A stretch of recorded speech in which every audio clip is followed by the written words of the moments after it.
Emotional, intelligent leaders know how to read people emotionally and how to help people feel safe enough to not be driven unconsciously by emotions. Leaders help people understand how to appropriately express emotions and to use them as forces to move the congregation forward, rather than trapping them in the past. That was written by Dory Davenport Thexton, past congregational life consultant, the Mid-America region. Dolores will light our chalice here in the sanctuary, and I invite you to light your own chalice and place it where it can be seen by all of us, if you are able.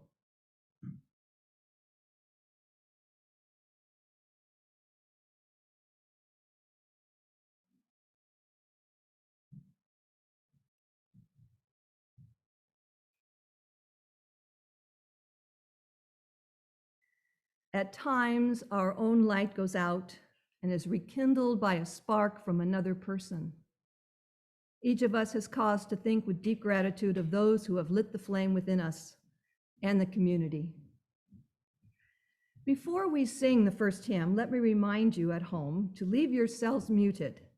However, we want you and whoever is with you to sing with Mary as big and loud as you like. Make it a joyous experience. For the rest of you here, please wear a mask if you wish to actively participate in singing the hymns. So let's all sing the opening hymn, Come Sing a Song with Me, number 346.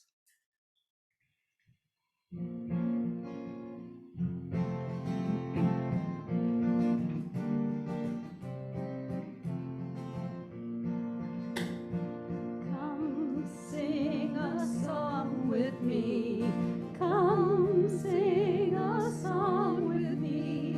Come sing a song with me, that I might know your mind. And I'll bring you hope when hope is hard to find. And I'll bring a song of love and a rose in the winter time.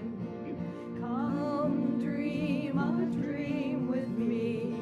Come dream a dream with me. Come dream a dream with me, that I might know your mind.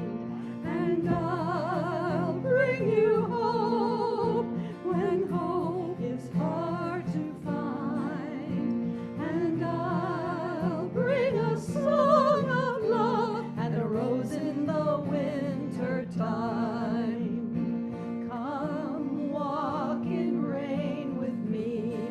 Come walk in rain with me. Come walk in rain with me, that I might know your mind. And I'll bring you hope when hope is hard to find. And I'll bring a song of love and a rose in the winter time. Come share a rose with me.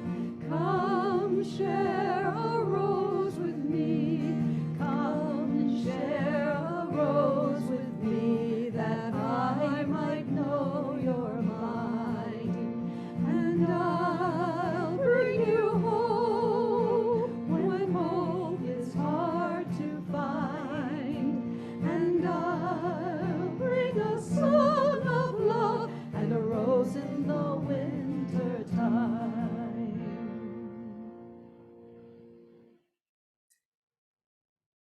Thank you, Mary. Welcome to the Unitarian Universalist community of Cambria. We are glad you have joined us today. We acknowledge that our UUCC sanctuary stands on land that was originally occupied by coastal Chumash indigenous peoples, whose ancestors lived primarily in the San Luis Obispo, Santa Barbara, and Ventura counties. As a Unitarian Universalist community, we celebrate religious diversity and welcome all who journey in faith of spirituality. The UUCC is a lay-led congregation inviting speakers from different religious traditions and spiritual or scientific backgrounds to speak at our pulpit. We encourage presentations covering a variety of topics and areas of interest in our community that connect us with the UU7 principles. Today's service centers around the third principle. We affirm and promote acceptance of one another and encouragement to spiritual growth in our congregations. Spiritual growth isn't about a vertical ascent to heaven, but about growth in every dimension at once. It's spirituality in 3D. Growth in spirit doesn't measure one's proximity to a God above, but rather the spaciousness of one's own soul, its volume, its capacity, its size. We need souls that can take in the world in all its complexity and diversity. We need souls that can maintain our integrity. And we need souls that can love and be in relationship with all this complexity. Instead of fight or flight, we need a spiritual posture of embrace. My name is Diane DeMarco, and I am your worship associate this morning. I would like to extend a special welcome to today's guests and visitors. If you are not on our mailing list, please visit our website at www.uukambria.org so that we can keep you informed about all of our activities. And please check out What's Happening, a weekly e-blast sent to all our members and friends. This is a great way to keep up with the latest news in our community. And a reminder, if you wish to see this or any of our past Zoom services, again, recordings of these services can be found on the UUCC website and Facebook as well. The membership committee invites non-members to consider joining our community. Please contact Janet Cooper or a person on the board if you are interested. Thank you. So again, good morning and welcome to everyone. The affirmation is both a recognition of the nature of our community as well as a promise we make and aspire to. Let us now recite our affirmation. Love is the spirit of this church, and service is its prayer. This is our great covenant, to dwell together in peace, to seek the truth in freedom, and to help one another. We set aside this time for any short announcements that would be of interest to our UU community members and friends. Please keep your items short and to the point. For any members that need more explanation, please call or email the person after the service to be respectful of everyone's time. If you have an announcement, please raise your hand or your Zoom hand by clicking on the raise hand button in the reactions icon. When Susan calls your name, please unmute yourself and then speak. Randy.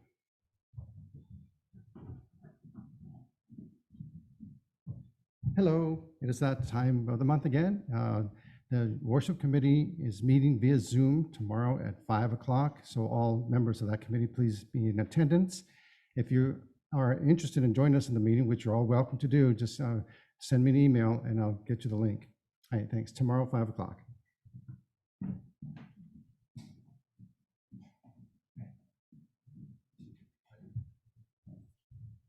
Hello, I have two short announcements.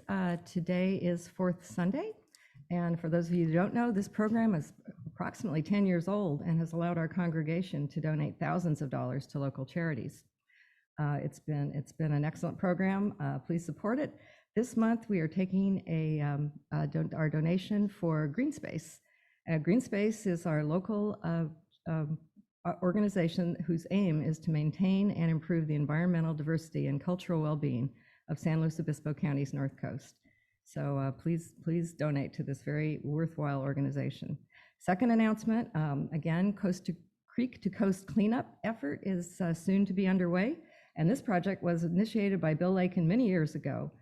We traditionally worked with larger groups, and we usually at San Simeon State Park. This year, it's going to be small groups, 5 or less, and our team has agreed to clean up the Morrow Strand Park, the south entrance. So if you haven't signed up, please consider doing it. We'd appreciate your help. Thank you.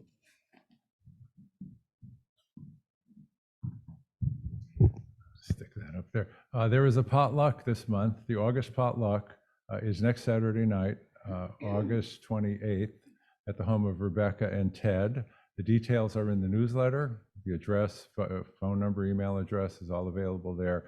The policy is that the potlucks are for vaccinated members only. And so that's it. Next Saturday night at Rebecca's. Rebecca, we're all looking forward to it.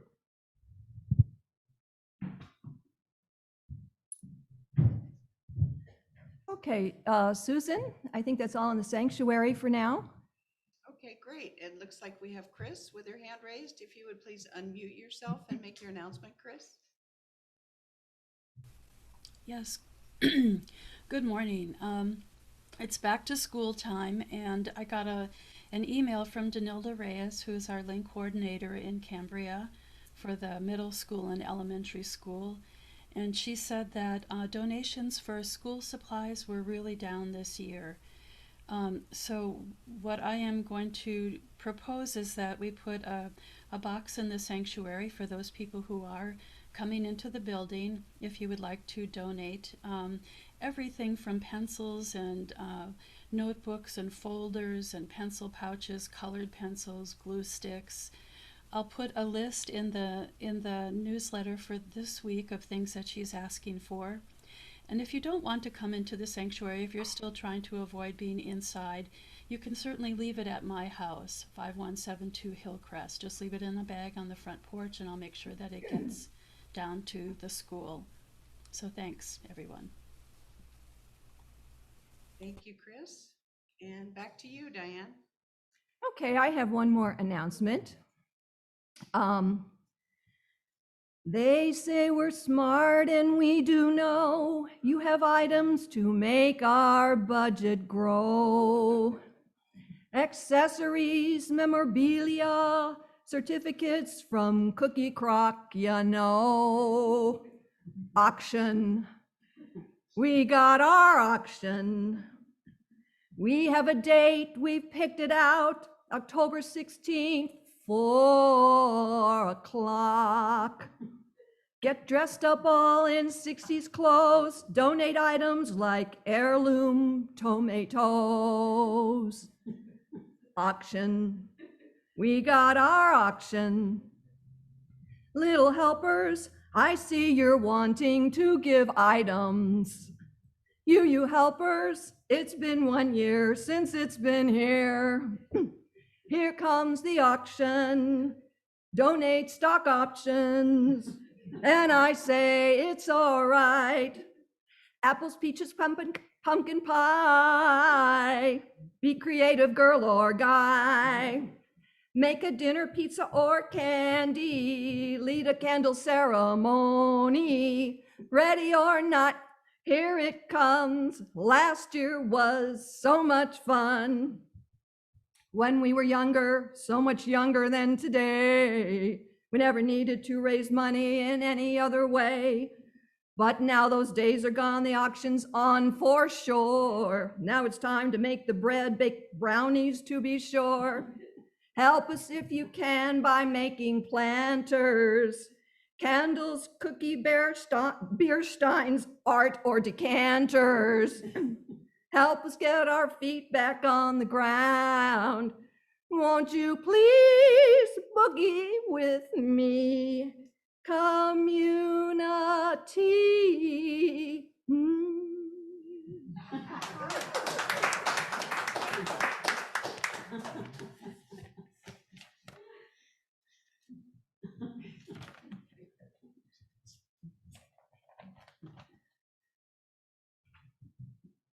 Next week, Treva Boys will read The Answer I Wished I'd Given by Reverend Erica Hewitt.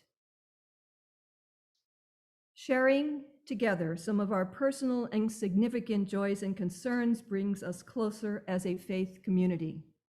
We invite you to share the milestones that are deeply felt as part of your personal life. But please be mindful and considerate of all who come to worship with us this morning. This is a time of community building. The collective flames of these candles embody all the joys and sorrows which may have gone unspoken today, but are also deeply felt in this community. The first reading are remarks made by Dory Davenport Thexton. Quote, during much of the last century, leadership was focused on intellect, reason, analysis, persuasion, and the concept of experts. There were lots of books describing to aspiring leaders how to emphasize these qualities. Leaders were admired and considered successful based on how forceful or decisive they were, both in business and the social sector. Towards the end of the 20th century, however, we begin to see the paradigm shifting. As more women were becoming leaders, leadership styles changed. There was a growing emphasis on collaboration and listening.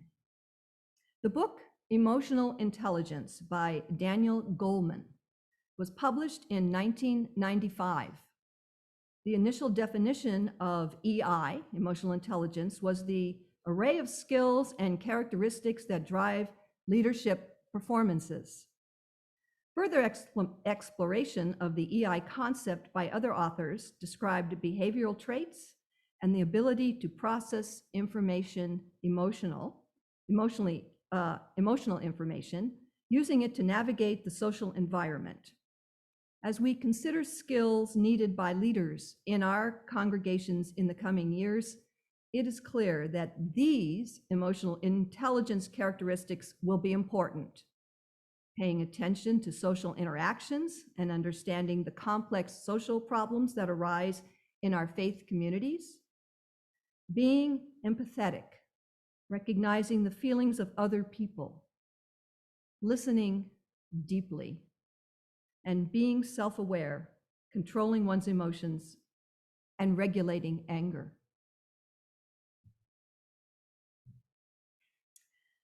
Let us join in a time of meditation, of prayer, and of silence. Let us seek the quiet and the calm, laying aside our struggles. And in the silence, may there be a reverence in our hearts, a thankfulness within our spirit, and a deepened understanding of the meaning of our lives. Let us enter the stillness.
Please come back now.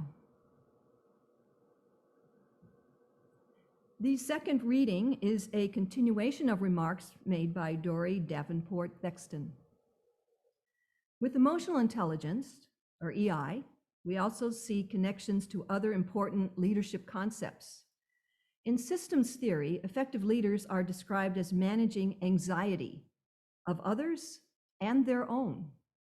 This requires having a calm, non-anxious presence in the midst of conflict or controversy. In Ron Heffett's adaptive leadership models, leaders dealing with changing a culture need to change the minds and hearts of the people.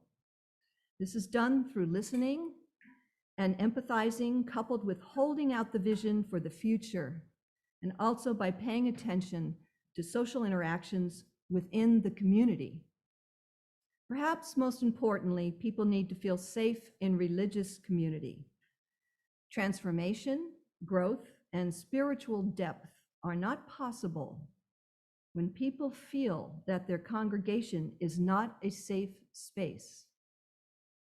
Emotional intelligence excuse me, helps us to understand when people are feeling safe, and it helps us to nurture the sacred promise of beloved community. Please now join us in singing When Our Heart is in a Holy Place, number 1008.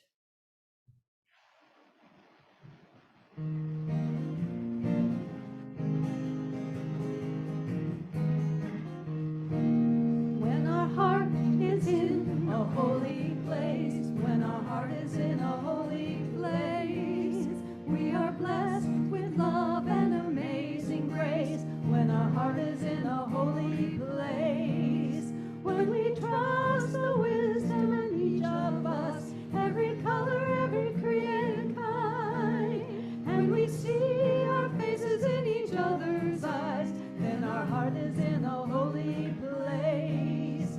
When our heart is in a holy place, when our heart is in a holy place, we are blessed with love and amazing grace. When our heart is in a holy place, when we tell our story from deep inside, and we listen with a loving mind, and we hear our voices in each other's words, then our heart is in a holy place. When our heart is in a holy place, when our heart is in a holy place, we are blessed with love and amazing grace. When our heart is in a holy place, when we share the silence of sacred space, and the God of our hearts stirs within, and we feel the power of each other's faith, then our heart is in a holy place.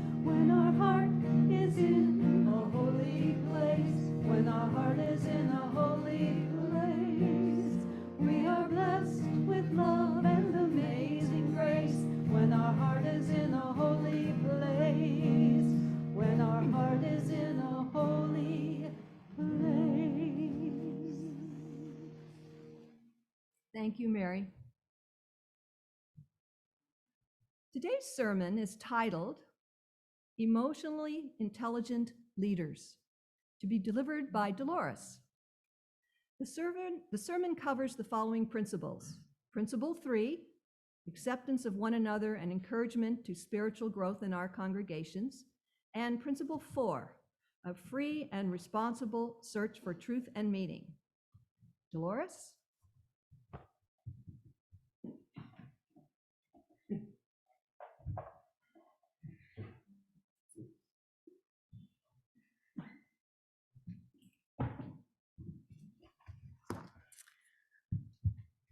You know, looking out here right now with these few people here reminds me of our first days of the congregation, right? We had 14. I think we have 12 in here right now. So we've grown. We're coming up to our Congregational Board of Trustees elections, and we'll be asking for some new people to step into leadership positions.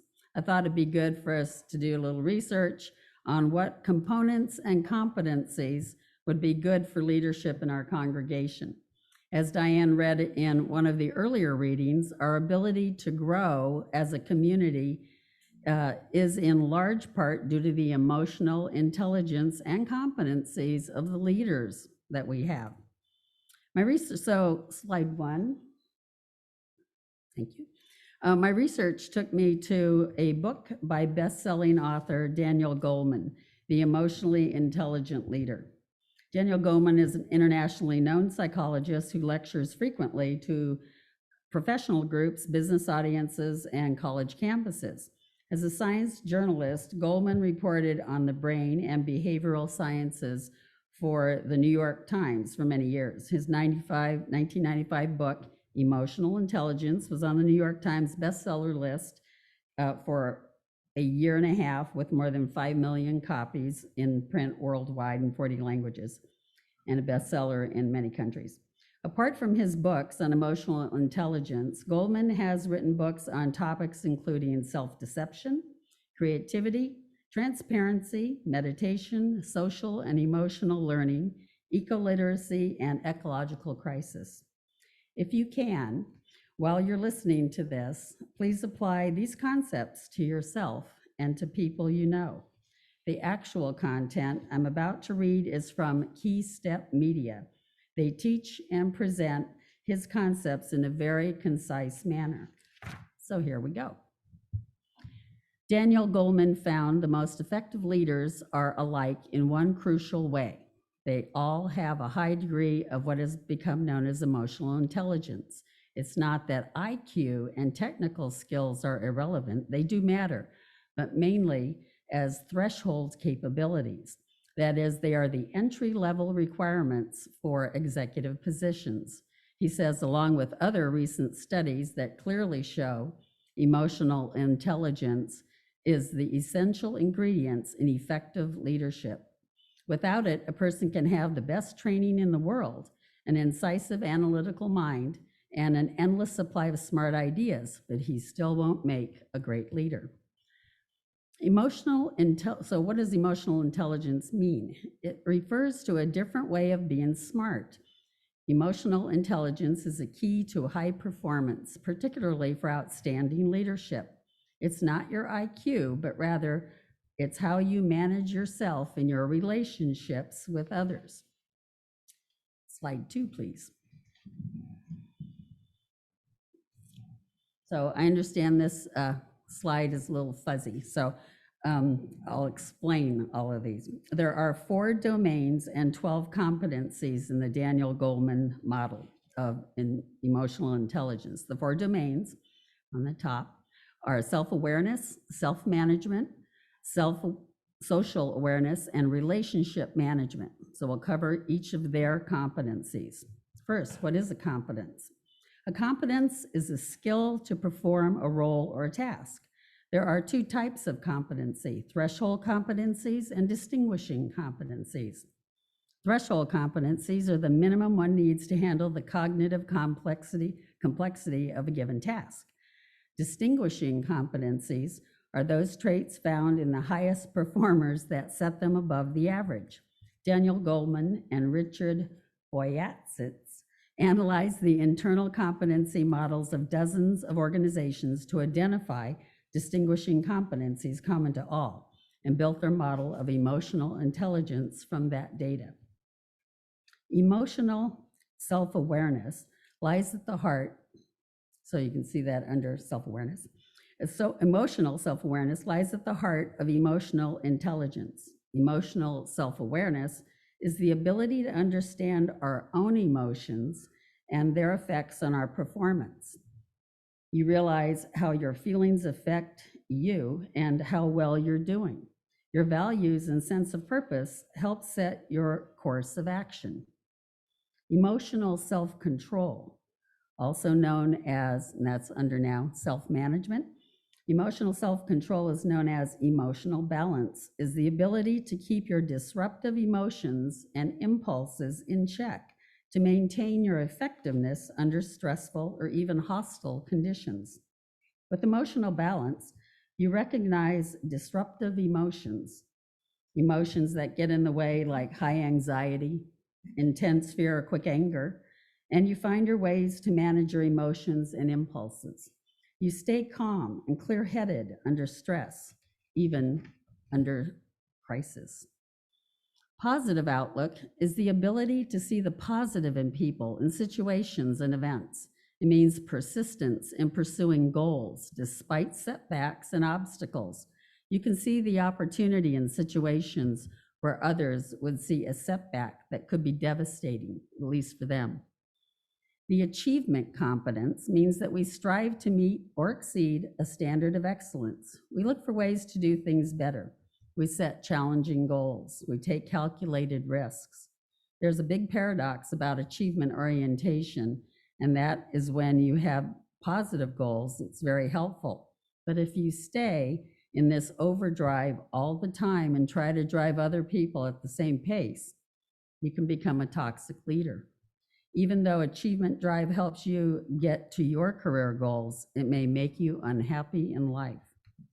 The adaptability competence is flexibility and handling change and juggling multiple demands, adapting to new situations and new ideas or innovative approaches. It means you can stay focused on your goals, but easily adjust to how you get there. You can meet new challenges, and you're nimble and adjusting to sudden change. You're comfortable with the uncertainty that leadership can bring. The empathy competence means you have the ability to sense others' feelings and how they see things. You take an active interest in their concerns. You pick up cues to what's being felt. With empathy, you sense unspoken emotions. You listen attentively. You understand the other person's point of view, the terms in which they're thinking about what's going on. Empathetic leaders are able to get along well with people of very different backgrounds and cultures, and to express their ideas in ways that another person will understand. Empathy doesn't mean psyching out the other person so you can manipulate them, but rather it's knowing how best to collaborate with them. Organizational awareness means the ability to read a group's emotional currents and power relationships, identify influencers, networks, and the dynamics that matter in making decisions. A leader who can recognize networking opportunities and read key power relationships will do a better job at leading. Such leaders not only understand the forces at work in an organization, but also the guiding values and unspoken rules that operate among people. Influence as a competence refers to the ability to have a positive impact on others, to persuade or convince them, to gain their support. If you're strong in the influence competence, you're persuasive and engaging, and you can build buy-in from key people. Remember, leadership is the art of getting work done well through other people, and influence is the most powerful way to do that. The coach and mentor competency is the ability to foster the long-term learning or development of others by giving feedback and support. You have a genuine interest in helping them develop further strengths. You give timely, constructive feedback. You understand the person's goals and you try to find challenges for them. The inspirational leadership competence is the ability to guide people to get the job done, to bring up their best. With inspiration, you can articulate the shared mission in a way that motivates and offers a sense of common purpose beyond people's day-to-day tasks. The teamwork competence is the ability to work with others toward a shared goal, participating actively, sharing responsibility and rewards, and contributing to the capability of the team. You emphasize and create an atmosphere of respect, helpfulness, and cooperation. You can draw others into active commitment to the team's effort. Leaders skilled at the teamwork competence build spirit, positive relationships, and pride of identity at being on the team. And it's not just teams. This competence holds the key to collaboration of any kind. We're almost done. The conflict management competency means the ability to help others through emotional or tense situations, to tactfully bring disagreements into the open, and to define solutions that everyone can endorse. Leaders who take time to understand the different perspectives work toward finding a common ground on which everyone can agree. They acknowledge the views of all sides while redirecting energy toward a shared ideal or an agreeable resolution. Clearly being able to manage conflict matters for leaders. But that doesn't mean convincing other people that yours is the correct opinion. There's a difference between winning and effectively managing conflict. Daniel Goleman and Richard Boyatzis developed an instrument in partnership with Korn Ferry to help people who want to develop their strengths in emotional intelligence. The assessment tool is called the Emotional Social Competence Inventory, ESCI. It's a 360-degree measure, meaning that you first evaluate yourself and then ask 10 people who know you well and whose opinions you value and trust to rate you anonymously. The information collected is then fed back to you as an aggregate with a profile of your strengths and weaknesses. The value of the ESCI is that you can understand how others see you in relation to each of the emotional intelligence competencies. The tool also helps you identify which competencies you're skilled at and which you may need to strengthen in partnership with an EI certified coach or development on your own. Wouldn't that be interesting for all of us to take? So, how do leaders apply these skills and traits? That took me to an article written by Tom Stevens. Slide 3, please. Tom Stevens, artist aficionado, leadership aficionado, retired small town mayor, executive coach, strategic planning facilitator, and leadership speaker. The article titled 7 Uncommon Leadership Lessons from the Wizard of Oz. Next slide, please. 80 years ago, MGM produced one of the best and most beloved movies of all time, based on L. Frank Baum's The Wonderful Wizard of Oz. The original book was published in 1900, the first of 14 Oz books written by Baum, and followed by dozens more from other authors. The 1939 film, starring Judy Garland, is so well crafted it continues to enchant audiences today. Also offers some important leadership lessons. There's no place like home, and no motivator like clarity of purpose. You have to hand it to Dorothy. She fully engages the wonders, adventures, friendships, and dangers she encounters in Oz, but she is never deterred from her purpose in finding her way home. Does your organization have that clarity of purpose and vision? How, as a leader, do you keep yourself and your followers focused on that purpose?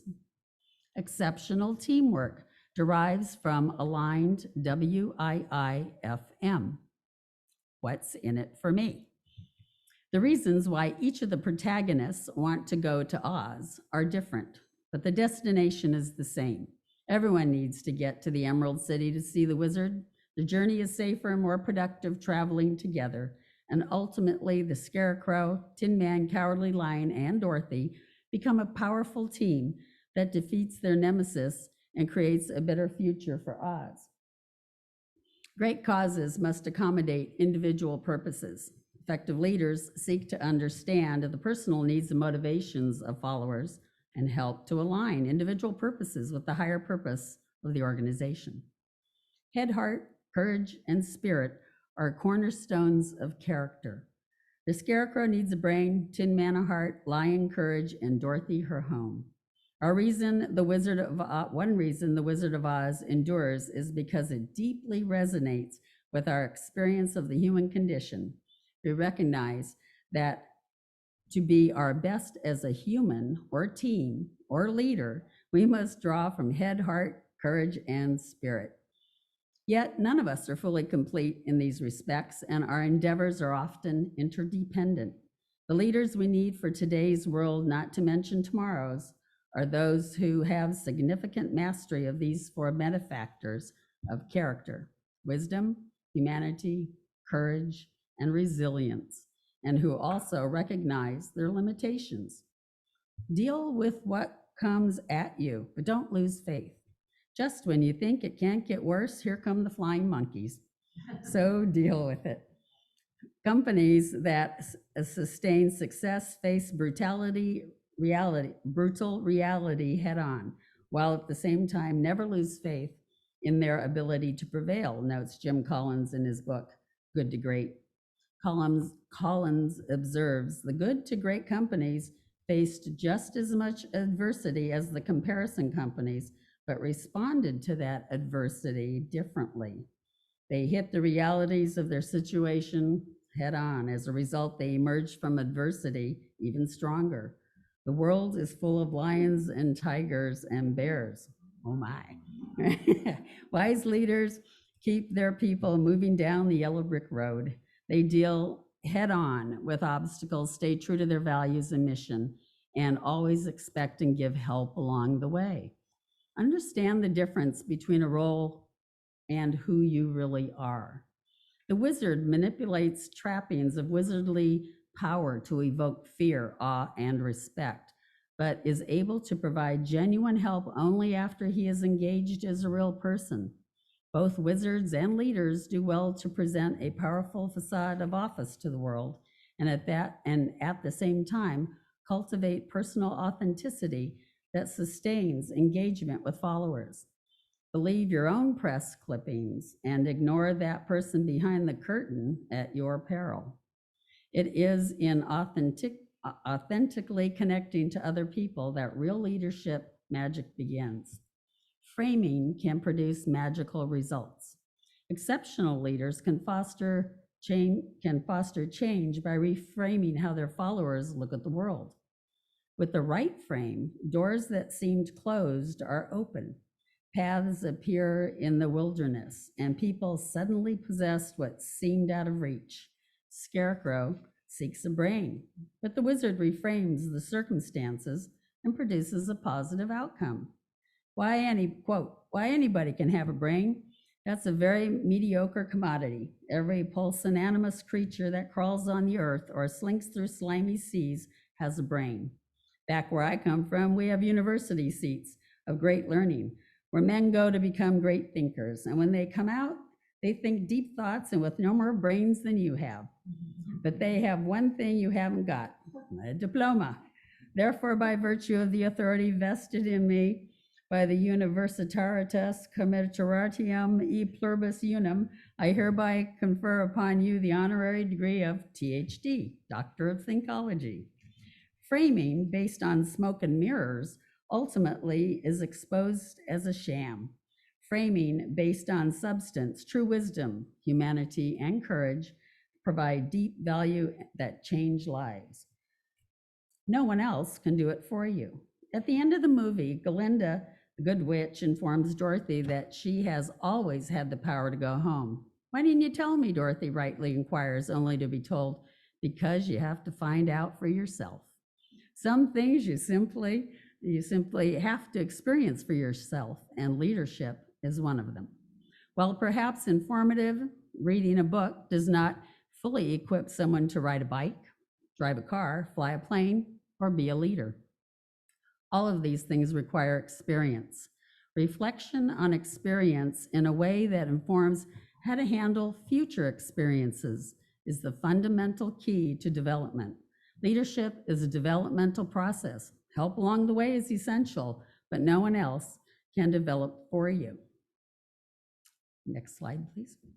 In conclusion, leadership is much more than telling people to go down the yellow brick road. It's about authentically engaging them in the adventure. On a side note, if you're interested in finding out about your emotional intelligence, call or email me for a request of an emotional intelligence self-assessment tool, 1 page long, and I'll email you a copy, and you can complete and grade it for yourself and make copies to give your 10 closest friends so they can get their feedback too. Do you have the courage to expand your emotional intelligence? Thank you. And as a side note, I just want to say, I asked our current president to take the test, and she scores very high in emotional intelligence. No, of course, right? We have seen that at work. Thank you.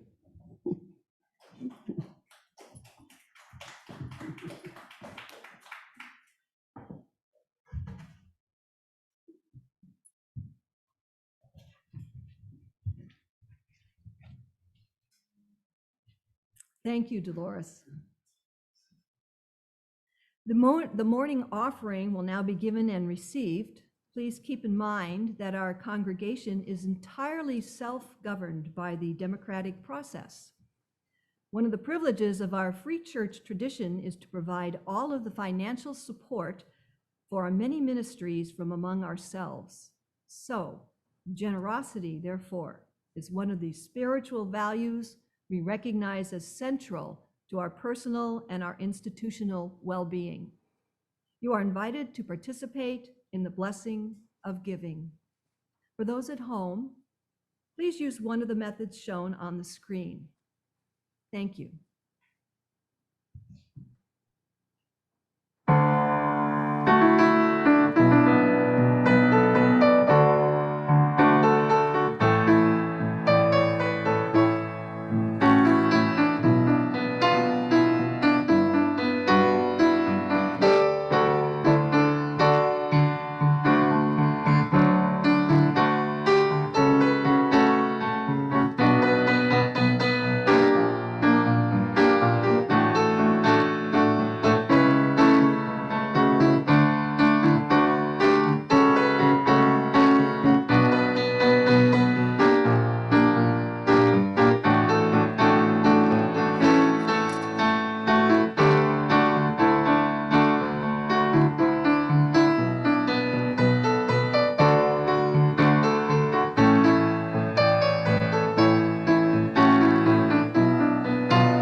And you can play for us anytime at all.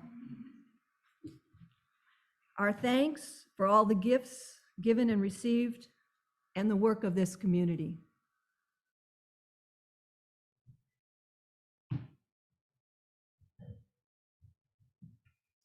Let us now sing the doxology.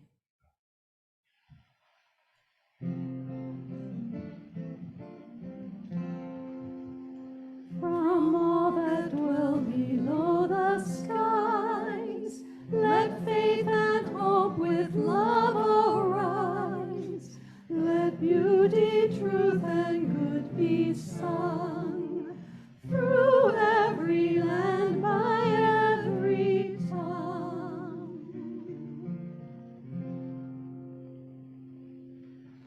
Please now join in singing the closing hymn, Morning Has Come, number 1000. And just a note, Mary allows the speakers to often choose which songs they like the most, and she goes to the trouble to find how to play them and present them. So this is one of Dolores's favorites.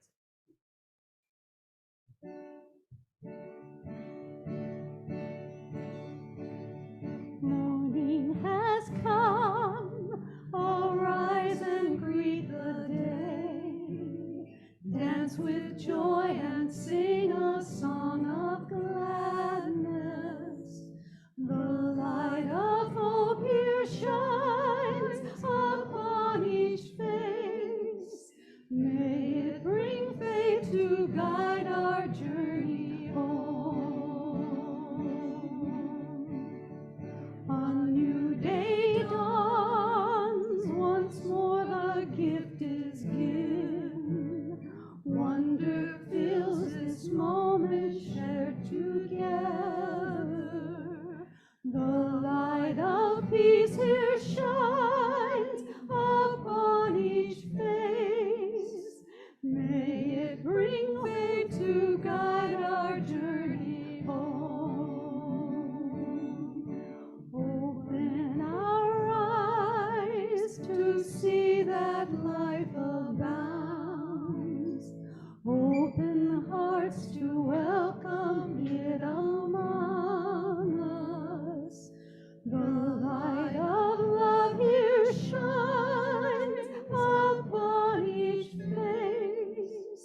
May it bring faith to guide our journey home.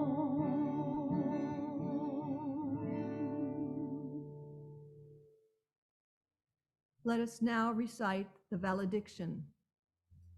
We extinguish the flame of this chalice, and we know the light of truth and love and the warmth of this community go with us until we meet again.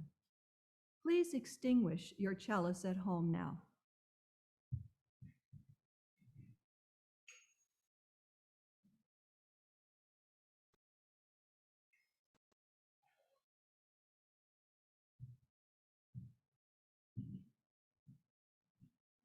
After the benediction, please click on the Gallery View button in the upper right corner of your screen, but also remain muted. If you wish to share a question or comment, and if you're in the sanctuary, please raise your hand, and Dolores will call upon you.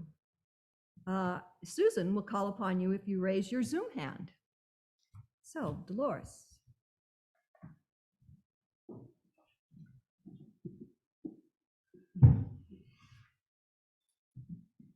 My stature step. Part of what makes a leader is self-awareness. Self-awareness isn't something that you achieve once and then you're done with it. Rather, every moment is an opportunity to either be self-aware or not. In this way, it's a continual endeavor. It's a conscious choice to be self-aware. The good news is that the more you practice it, the easier it becomes. Thank you.